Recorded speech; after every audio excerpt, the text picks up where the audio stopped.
Эрхэм үзэгчдийнхээ энэ өдрийн амгалан айлтгая. Ариусхан гүмүдаа нэвтрүүлгийн шинэ дугаар эхэлж байна.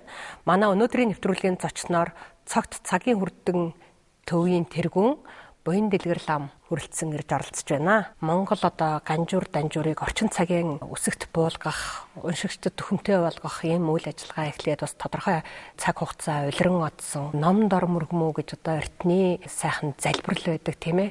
Тийм болохоор ганжуур данжуурынхаа тухай эхэлж ярив. Ганжуур бөгөөд данжуур гэдэг энэ хүн төрөлхтний агуу их нэвтрхий тойл.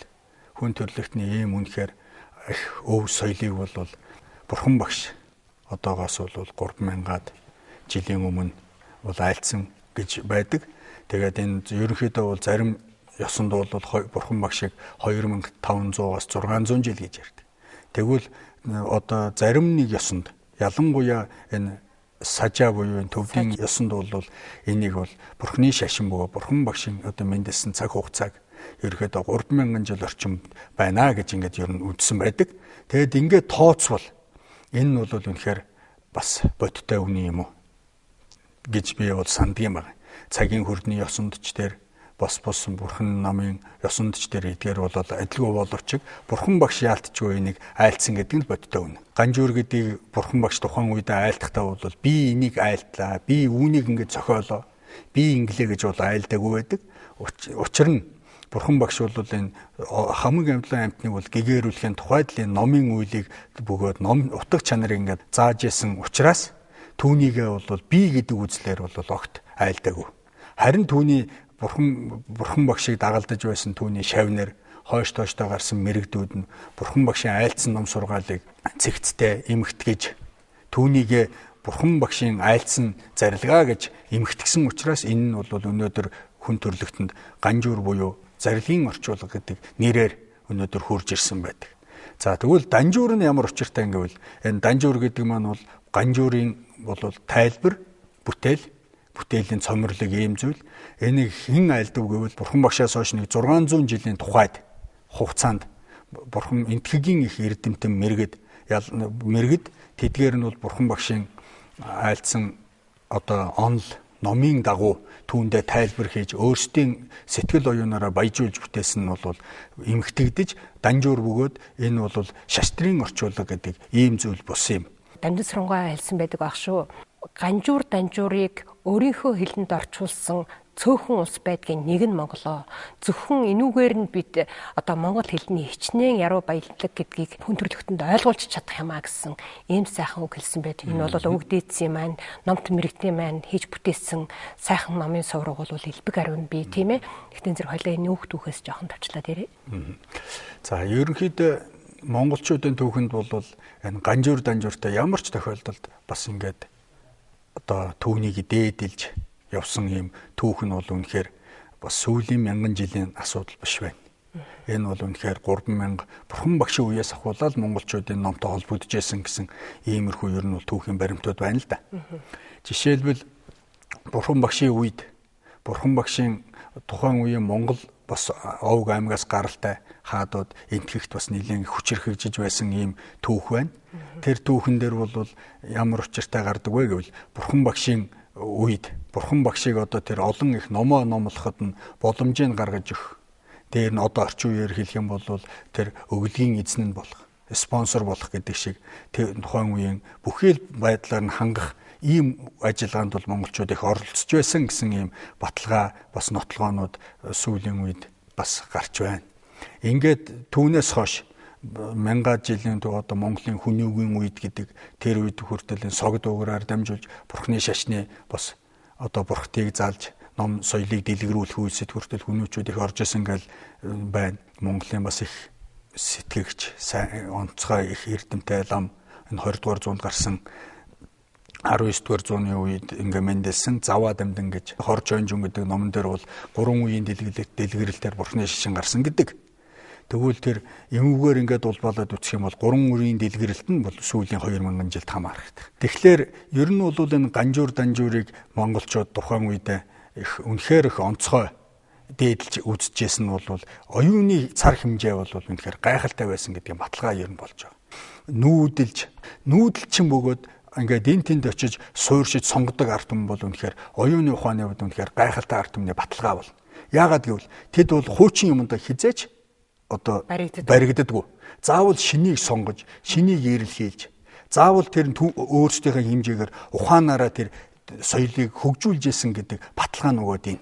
Түүгээр нь ч гэсэн ингээд улбаалаад хэлэх юм бол монголчуудын хувьд түүхэнд хамгийн их олон бичиг үсгийг сонгож хэрэглэж зохиож түүгээрээ одоо нөгөө номыг бүтээж тэгээд тэр дундаа Бурхны багшийн айлцсан энэ ариун сургаал номлолыг бол үнэхээр үлдээхийн тулд бол их хөдөлмөр гаргасан байгаа юм л да.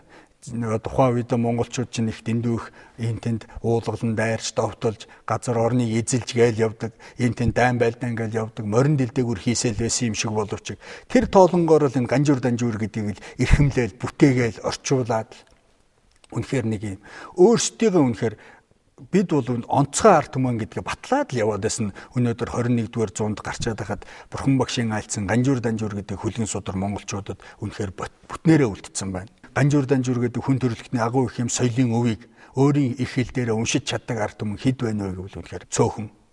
Энэ нэг үнэхээр шууд аваад хэлэх юм бол Монгол төвд хоёроос үнэхээр онцгой өвнийг мэдэрч авах тийм авах боломжтой арт түмэн өнөөдөр бол алга байна гэж хэлж болох. Яах вэ? Хятад болон Манж гэдэл Япон, Солонгос гэдэг энэ Азийн улсууд бол ганжуурыг өөрсдийнхээ хэлнээр дутууч дээр, бүтэнч дээр орчуулсан байдаг. Түүгээрээ бас Бурхан багшийн сургаалыг мэдэрч байдаг. Гэтэл данжуур гэдэг энэ үнэхээр Бурхан багшийн айлцсан ганжуурыг энэ өөрсдийн хэлэн дээр хөрвүүлээд, орчуулад тэр дундаа бүр ингээд хэдэн зууныг мянган жилийг ингээд давтамжтайгаар үүнийг ингээд эмхтгэжээс арт юм гэж үнэхээр байхгүй гэж шууд хэлж байна. Энэ замбуу төв даалга гэж бол магадгүй миний яриа бол хитрхи их одоо ингээд зарим хүмүүс сонсоход дэндүү их дэвэргэн юм шиг сонсогдож магадгүй. Гэхдээ үнэхээр энэ бол бид үнэхээр үүгээр бахархаж, бодож, үүгээр ингэж ирэмшиж эх орны үзэл гэдгээ бас үүгээр бүтээх хэрэгтэй гэж би бодож байгаа. Монголд Бурхны шашин 3 удаа дэлгэрсэн гэж одоо Завал намын дээр хорч хонжинд бичсэн байдгаа гэж та айлтлаа. Тэгэхээр дунд үеийн дэлгэрэлтийн үед бол Монгол ганжуур, Монгол данжуурыг нэлээд эрчимтэй бүтнээр нь орчуулах тийм их том одоо төрийн хэмжээнд тийм бодлого явуулж ирсэн шиг байгаа юм. Цагрын Лэгдэн хаан ганжуур орчуулж ирсэн. Одоо энэ өвөрлөгчийн Жанжаа хотогт тийм ээ данжуур орчуулж ирсэн гэсэн тэр нь одоо бүр бүтнээрээ бидний үед хүрээд ирсэн байх жишээтэй тийм ээ. Тэгэхээр та энэ тухай жоохон урангуулад яриул.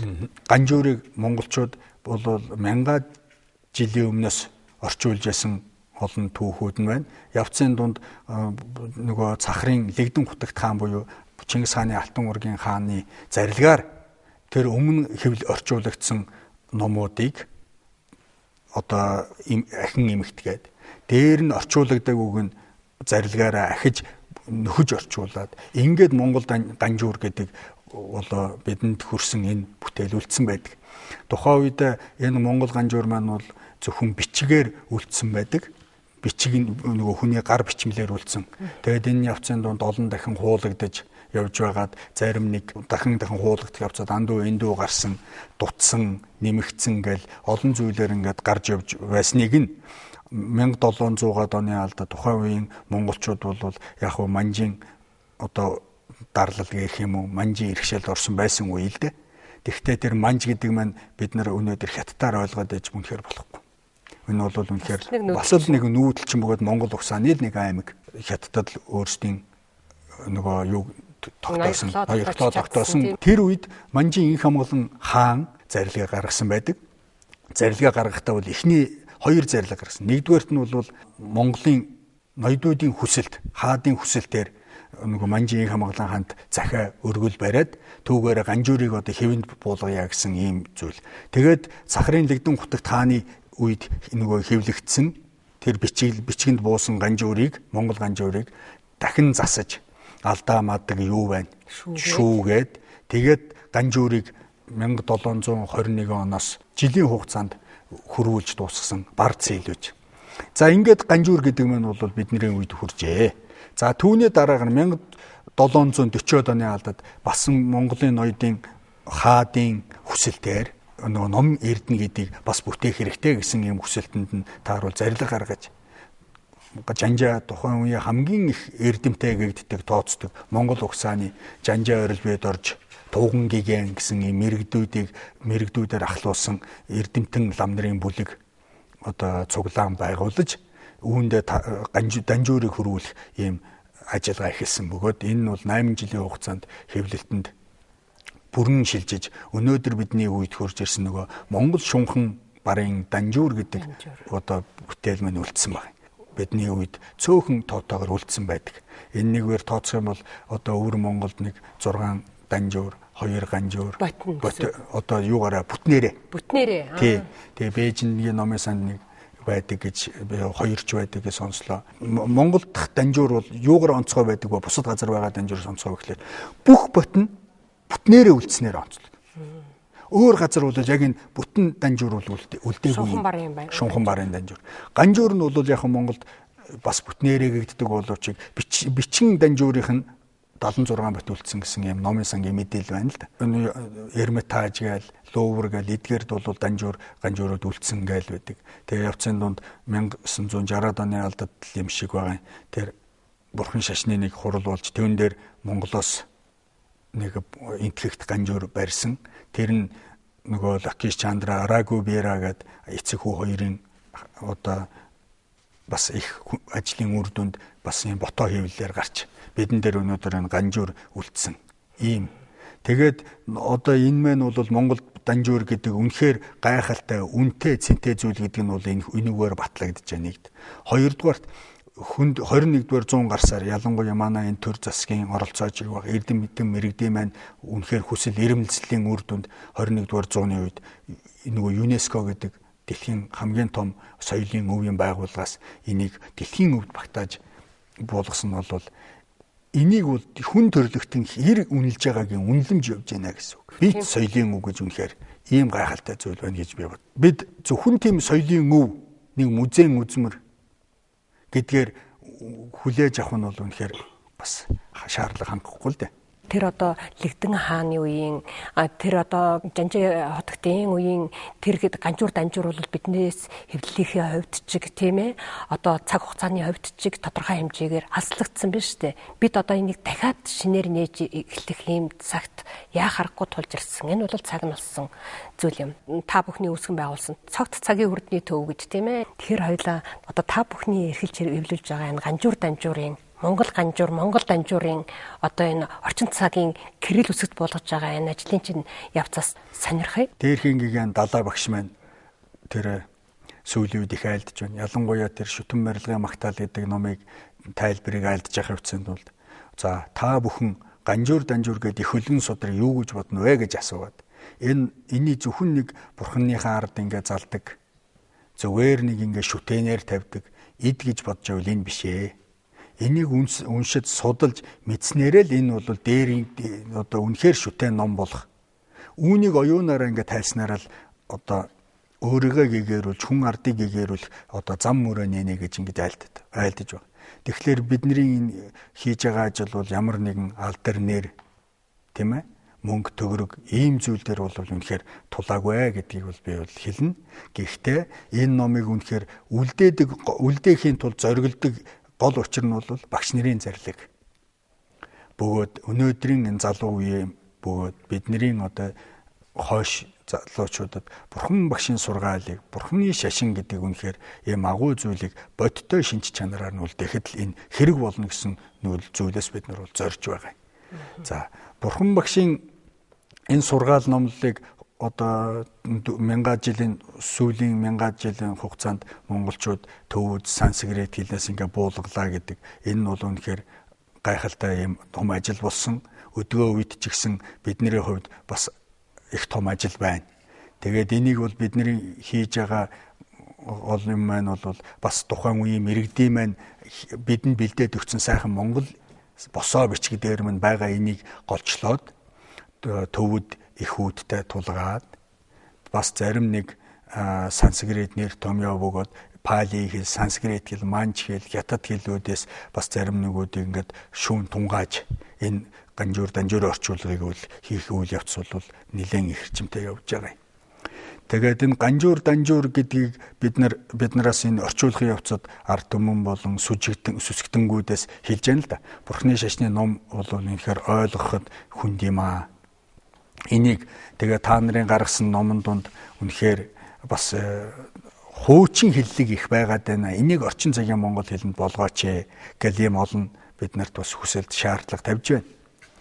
Тэгээд энэ дээр бол эхлээд бидний хувьд ярилцаад энийг үнэхээр орчин цагийн монгол хэлэнд буюу найрлагаар нь өөрчилж утга нь байгаа боловч найрлагаар нь өөрчлөх хэрэгтэй байна гэсэн бодол бол байгаад эхлээд нэг жоох оролдох гээд. Гэтэл явцын дунд бол ингэж оролдож ерөөсө болохгүй гэдэг нь харагдаж байна. Яагаад вэ гэх юм бол өнөөдөр орчин цагийн монгол хэлний зүй тогтоллыг ингээ аваад үтсэн ч гэсэн бид нар бол дэндүү их ингээд замбраагүй хэл зүй орчинд үнэхээр дөрмөн л жилдээ нэг өөрчлөгдөж байдаг тийм ээ. Тэгэл эрдэмтэн мэрэгдүүд нь хүртэл ингэж хэлэх ёстой, тэгэж хэлэх ёстой гэдэг дундаа ингээд тогтносон юм байхгүй байгаад байдаг. Ийм олон зүйлүүд бас нэг шалтгаан байна. Дээр нь энийг бид нар өнөөдөр орчин цагийн монгол хэлний дээр найруулгаар нь өөрчилж яана гэдэг ингэх юм бол энэ номын үнц нь угаасаа алдагдах ийм аюултай байна. Өөрөөсөө илүү юмыг уншиж, өөрөөсөө илүү хүнтэй учирч байж өөрөө илүү болох хэвээр тийм ээ. Өөрийнхөө хэмжээнд л бүх юм авчирч тавиад л доошлоод авах юм бол тэгэл хүн төрлөختний нөгөөнийх агуу их нандин соёлын өв нэгдүгээр тайчих юм бэ тийм ээ. Үнэхээр орчин цагийн монгол хэл гэдэг бол цөөхөн хэд үгэндээ эргэлддэг болсон юм шиг байгаа. Үгийн баялаг байхгүй болцсон. Магадгүй бид нэр одоо энэ дэцхийн орчуулж үлдээсэн, туйруулж хөрвүүлсэн энэ монгол ганжуур данжуураас бид нэр эргээд монгол хэлийг баяжуулах их уурхай болгож авах тийм цаг ирнэ штэ.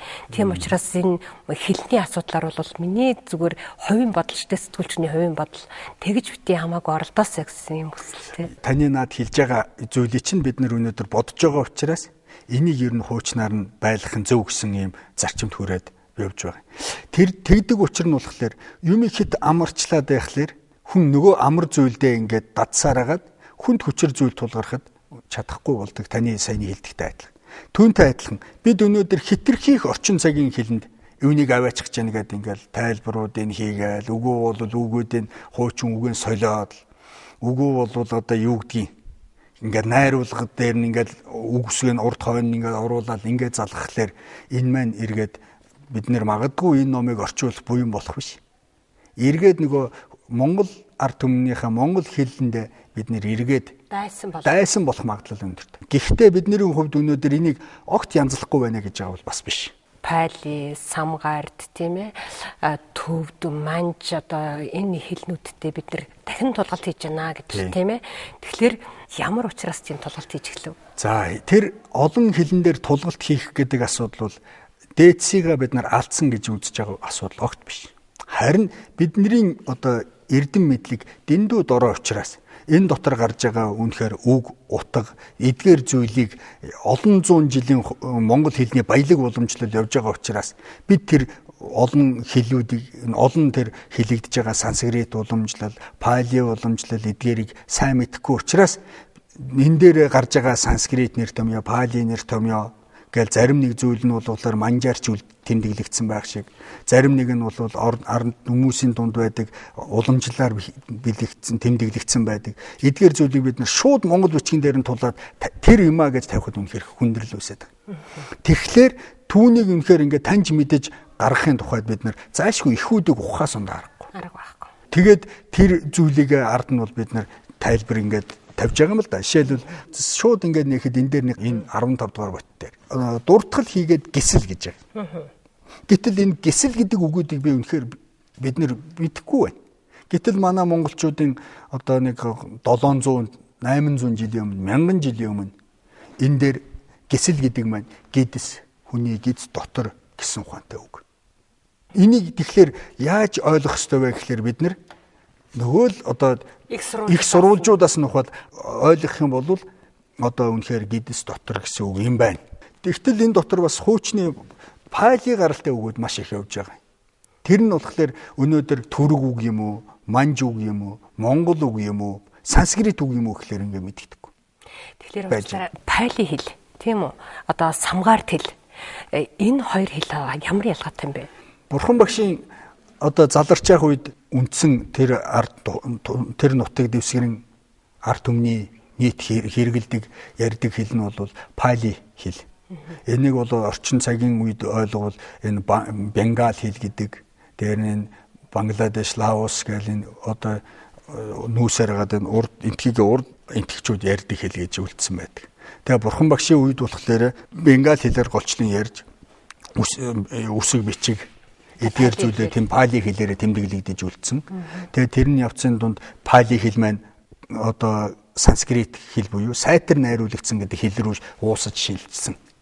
Ингээд энэ маань өнөөдөр хоёр хэлний юм шиг сонсогдоод үлдэгдээд байгаа учир нь. Тэгээд пали хэл, санскрит хэл хоёрыг шууд нэг юмаа гэж авч үзэхэд одоо бол хэцүү. Яагаад гэвэл одоо пали хэл, санскрит хоёрыг ингээд шууд ойлгохдод бол хэцүү. Бие бинийгээ таньж мэдхэд хэцүү. Гэхдээ пали хэл нь ууссаараа санскрит хэл нь байраа тавьж өгсөн л ийм л хэл. Тэгээ бурхан багшийн үед хэлэгдэжсэн хэл нь бол пали хэл учраас далай багш гэсэн энэ тэнд ном айлтгата пали хэлээр эхлээд айлтгуулдаг. Дараа нь санскрит хэлээр айлтгуулдаг байдаг.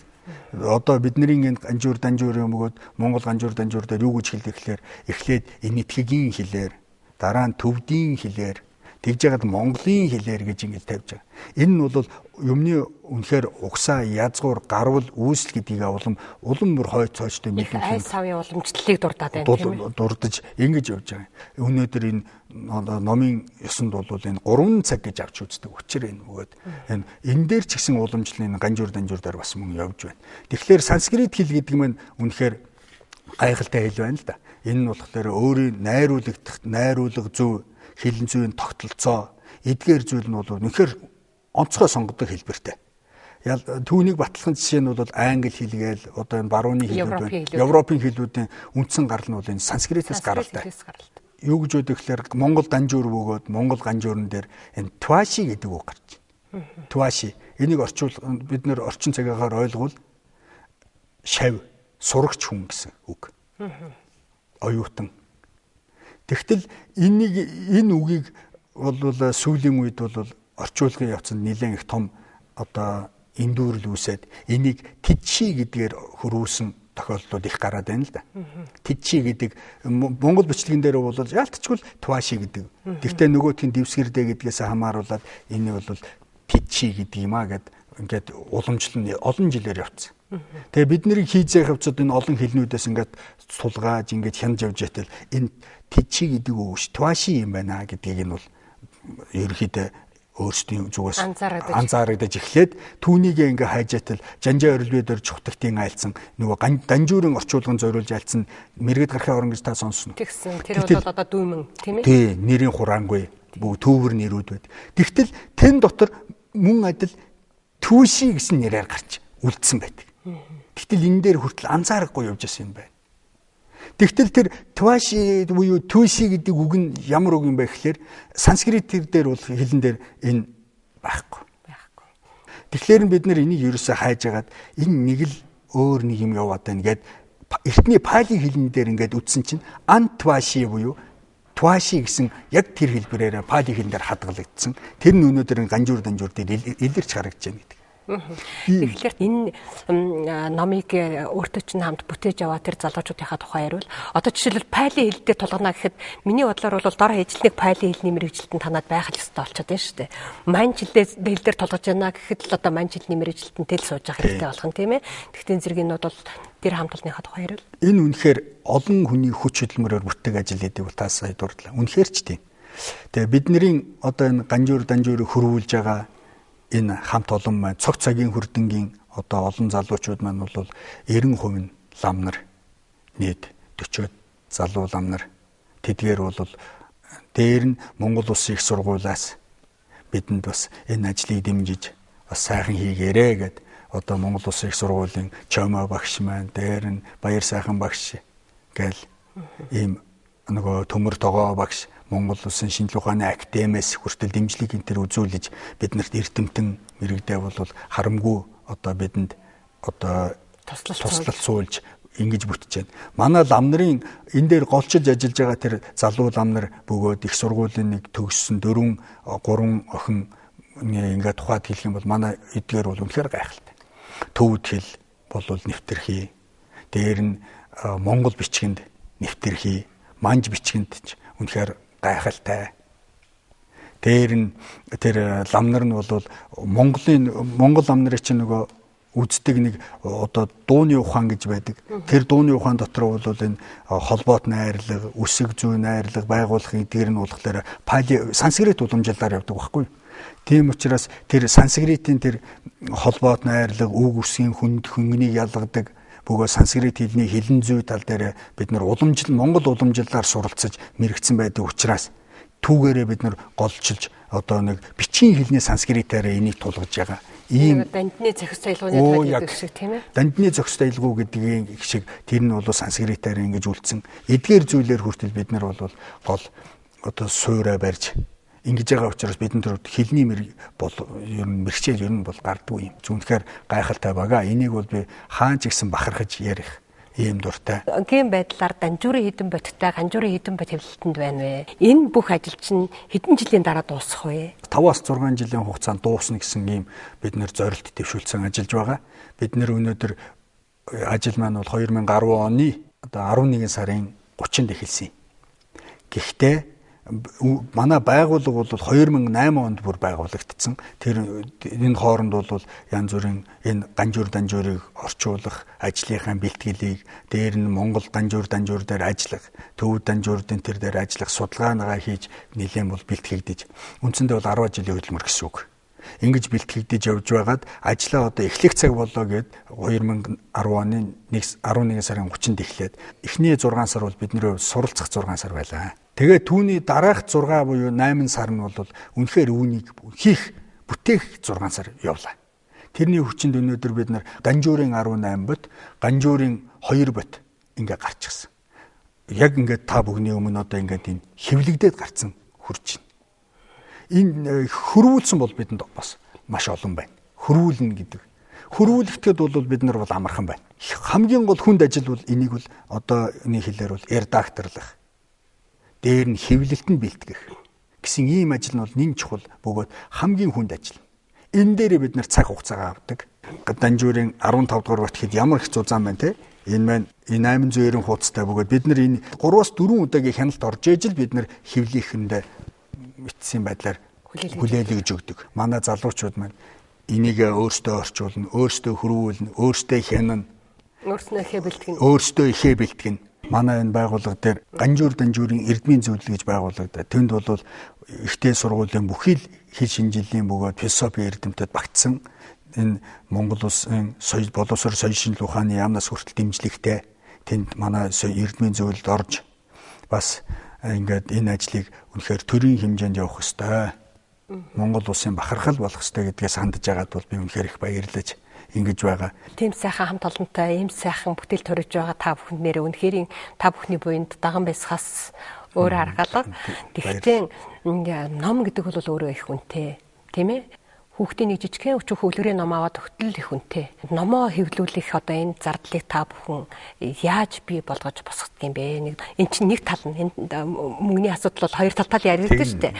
Нөгөө талд нь Данжуурын нэг ганц битийг олоод уншчихсан, Ганжуурыг нь бас нэг олоод ганцыг нь ч болсон уншчихсан, бусдын ч дэлхээ байг гэхэд бол одоо нэг бот ойролцоогоор ямар үнэтэй уншигч төрөх үү? Үнэхээр бас санхүү эдийн засаг гэдэг бол үнэхээр хүнд юм байд юм байна л да. Бид анх энэ ажлыг хийхдээ зориг зүрхэл хийчихье гэсэн байдлаас байхаас биш үнэхээр энэ дээр бид нар дээр санхүү эдийн засгууд ямар хүнд бэрхшээл тулна вэ гэдгийг өндөө санаанд байсангүй. Гэхдээ үндсэн ихний хүний сэтгэлд анх буусан хичээл зүтгэл зориг гэдэг нь бол бас энэ нэмийг бүтээх гол хөшөөрөг болж байна. Тэгээд ч энэ номыг бид нар яаж бидний хийцэн бүтээлийг яаж хэвлүүлж байна, яаж яана вэ гэдэг дээр бол биднэрт бол их олон сайхан найз нөхөд, ах дүүс, амраг садан тийм ээ. Дээр нь буянтан хүмүүс бас хэрээрээ бид нар тэдгээрт ч хандаж байна. Тэдгээр нь ч гэсэн үнэхээр бас монгол хүний дотоод нэг нүнжигтэй нэг сайхан чанарыг харуулж энэ дээр бас оролцож энэ бүтэж байна. Дээр нь энэ номыг бид нар гадаадад хэвлэе гэж үнэхээр зорьсонгүй. Яагаад гэвэл Монголын ард түмний бас мөнгө төгрөг хөлс хүчээр босч байгаа учраас энийг бид нэр эх орондоо шингээх хэрэгтэй гэсэн ийм хэвлэснийхээ төлөө нэг Монгол хэвлэгч ч гэсэн л нэг 5 төгрөгийн цалин авах тийм ээ. Тийм учраас бид энийг одоо өнөөдрийн Монголын хамгийн их хэвлэлийн хувьд үнэхээр л мөнхөн үсэг гэдэг сайхан чадвартай хамт олонд бид нэр энэ номыг нөгөө хэвлүүлээж үнэхээр бид та бүхэн харахад ч гэсэн үнэхээр хэвлэлтийн чанар, чансаа, үзэмж сүүлийн үеийн төвшөнд хийгдэж байгаа. Тэгэд энэ номыг муу хийж болохгүй байна. 3000 жил энэ ном өөрөө дээдлэгдээд ирсэн байхад бидний үед бид нэр энийг гутааж болохгүй юм байна. Тийм ээ? Тийм болохоор бид үнэхээр энэ номонд бол оюун сэтгэлээ зарах ёстой. Үнэхээр энэ номонд бидний хөлс хүчийг ч бид нэр шингээх ёстой. Хөлс хүчний үнэлэмжийг шингээх ёстой учраас бид нэр зориглоод хийж байгаа. Олон буянтны хүчээр явж байна. Бас ингээд шууд хүн болгонд ингээд бид бас худалдах хэмжээнд явхлаар бас их хүндрэлтэй байдал үүсэж байна. Яагаад гэвэл бид энийг олон хувь хэвлэж чадахгүй байна. 5-6 жил үргэлжилж явах хэрэгтэй ажил учраас бид нар маш их цэгцтэй, бодлоготой байхгүй болохгүй байна. Тийм учраас бид нэг энийг 300% хэвлэж байгаа. Түүний 50 нь бол энийг хийж бүтээж байгаа залуучуудад хүрэх ёстой гэж би үзэж байгаа. Тэгээд үлдсэн 250 нь бол бас Монгол улсад байдаг номын сангуудад бас хүрэх ёстой хийд сүмүүдэд хүрээсэй билээ гэж байгаа учраас тэр болгонд би хадгалж байгаа гэж юу н ойлгож бол манай байгууллага, манай ном соёлын төвөөс. Тэгээд тэдгээрт бид нар бас нэг хүргэж өгөх боломж гарах болов уу гэж найдаж байгаа. Эхнээсээ бидэнд хүсэл тавиад бидний номын үлийг дэмжиж тэр хүс хүчээр нь эргээд бид нар энийгээ бүтээж байгаа. Ийм нэг эргэлтэнд орж байгаа учраас бид нар энийг нэлээд их цэгцтэй үнэхээр зориод авъя гэсэн улсуудад бүтнээр нь авъя гэсэн тийм шалгуур ав гэсэн шалгуурт үзүүлэлт тавьж нөгөө хүмүүс ч гэсэн бүтнээр нь залъя гэсэн хүсэл тавиад энэ хоёр маань нэгтгэхлээр бид нэр энэ номыг одоо нөгөө нийлүүлж байгаа гэж ойлгож болно. Өнөөдөр тэгээд энэ ном магадгүй та ингээ харахад их л үнэтэй баймаар хамгийн сүүлийн үеийн ийм одоо хэвлэлттэй, үзэмжтэй, чанартай ийм номыг бид нар яг өөрийнх нь гарсан өртгөөрөө энэ ном гэдэг зүйл бол гэгээрэлт хэрэгтэй бөгөөд энэ өртөг нь бол ашиг олготой биш учраас бид нэр өнөөдөр бас бэлэгдлийн ч бодоо тэр 31 мянган төгрөг гэдгээр одоо ерөнхийдөө бол нийлүүлэгдэж байгаа юм. Энэ 31 мянга гэдэг бас их мөнгө шүү дээ бас. Үүнээс өшөө баг болох юмсан гэж хүсэж байгаа боловч өөрийнх нь өртөг нь үн дээр яг л тулаад ингэж байгаа. Таардаг. Ном дорм өргөж, номыг зулаатан өргөж тийм ээ. Өөрийнхөө өмсөөгүй даавуугаар номондоо баримтыг ойж ингэж явсан юм буянтай дэдсийн урсад ингээд та бүхний цаашдын ажилд их амжилт хүсье. Дээрээс нь бас ухаантай одоо Монгол Улсын их сургуулийн тэр эрдэмтэн профессорууд, шинжлэх ухааны академийн тэр мэрэгд та бүхнийг дэмжиж ингэж ажиллаж байгаад бас та бүхний өмнөөс тэр хүмүүст бас их баярлж байна. Монголчууд цаашдаа улам бүр оюун ухаан саруулсаж үйлсэн улам дэлгэрч ингэж байх ёстой гэж би үзэж байгаа учраас манайх бас энэ хүмүүст зориулсан ийм номын гэгээгээд энгийн хүмүүс үүнийг уншиж бясалгаж болдог. Өндөө ганжуур данжууг орчуулсан ийм ард түмэн их хэлээрээ уншлагаа уншиж байгаа болохгүйгээд бид нэр ийм номын гэгээ гэдэг бас цувралыг гаргаж ингэж явж байгаа юм. Бас хүн болгон номын гэгээгээр одоо сэтгэл оюун гэгээ татгуултгай л гэж байдаг ерөөж байна да. Ингээд таны тэр ерөөл бат сайхан орших болтугай. Та бүхний одоо үйлсээр, сэтгэлээр тэр одоо буйны гэгээгээр бүтэж байгаа Монгол данжуур, Монгол ганжуур саадгүй сайхан бүтэж олон түмний хүртэл болох болтугай гэж ингэж ерөөй. Нэвтрүүлгийн ерөнхий ивент тэтгэгч Дүнжин гарав худалдааны төв. Ариусхан гүмүдэ нэвтрүүлгийн өнөөдрийн дугаарыг хүрээд өндөрлөж байна. Манай өнөөдрийн нэвтрүүлгийн зочноор цогт цагийн хүрдэн төвийн тэргүүн буян дэлгэр лам хүрэлцэн ирж өөрснийхөө бүтээж байгаа Монгол ганжуур, Монгол данжуурын тухай товч уловч бидэнтэй ярилцлаа. Ингээд дараагийн дугаараар эргэн уулзтлаа. Түр баяртай.